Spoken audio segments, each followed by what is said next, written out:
Welcome to the channel. This is the first installment of concept-based phys ed.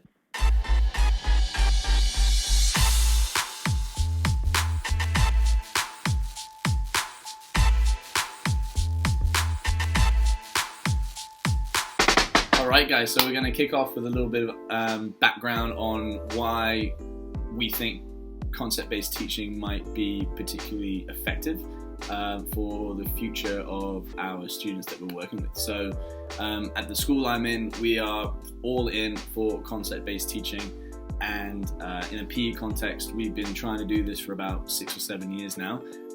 We've been experimenting with different methods and delivery. We've been looking at things like the IB system and different project-based activities, and we think we've come up with some good ideas, and we definitely know that it's not 100% there, but in order for us to develop even further, we just love to put some stuff out on the internet and get some feedback.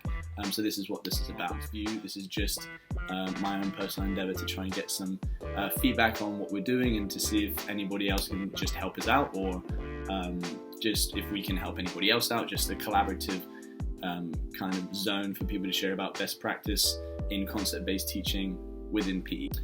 Alright, so I'm going to kick off talking about like one really particular lesson, because I taught this lesson last week. I thought it was pretty good.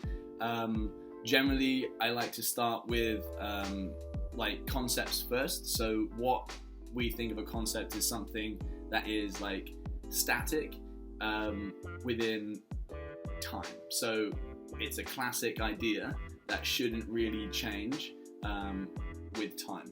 For example, if we know the skill of decision making in sport is quite crucial, and that can be applied in loads of different sports where you have to make decisions on the fly or decisions prior to the game or experience. So the idea of decision making is crucial, and that can be applied in 20 years time. We'll definitely have to still make decisions when being physically active.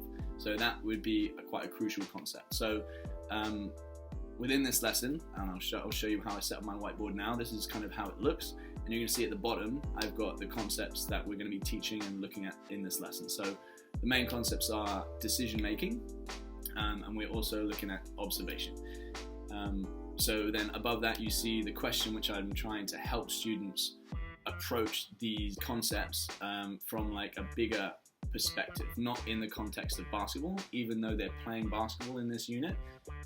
The question is purposefully broad. So we're talking about how might we use observation to improve decision making, and we're like quite deliberate with the question that we propose, and that has so many different answers that could apply to that question, and we're trying to encourage thought so students again can be independent and hopefully transfer that learning into multiple contexts. At the moment we're talking about basketball, so the skills that we're looking to develop. The previous lesson we looked at all the skills we might use in basketball once we have the ball in attack, and options that we can choose, and how we might structure them in terms of priority. So we looked at the fact that we need to maybe look to shoot first, because that's the objective of the game, and then the next priority might be pass, just because we can get the ball over to a particular area quite quickly, and theoretically it's less risky. As soon as then that's done, our last option might be to dribble, and then it's a relatively risky maneuver, so we want to do that last.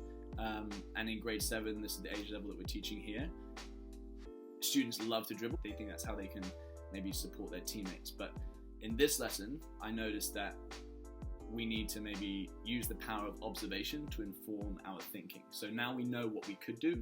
How do we use decision making and the power of observation to make a good choice between those three options? And a game that we're going to do, and on this channel I want to be really clear about the games and the tools that we can use to deliver a concept that we're looking to. So on the right hand side there we have a game called Space Invaders. I mean, that's pretty much the concept-based teaching model that I'm working from at the moment. And next here we've got the Space Invaders game in action.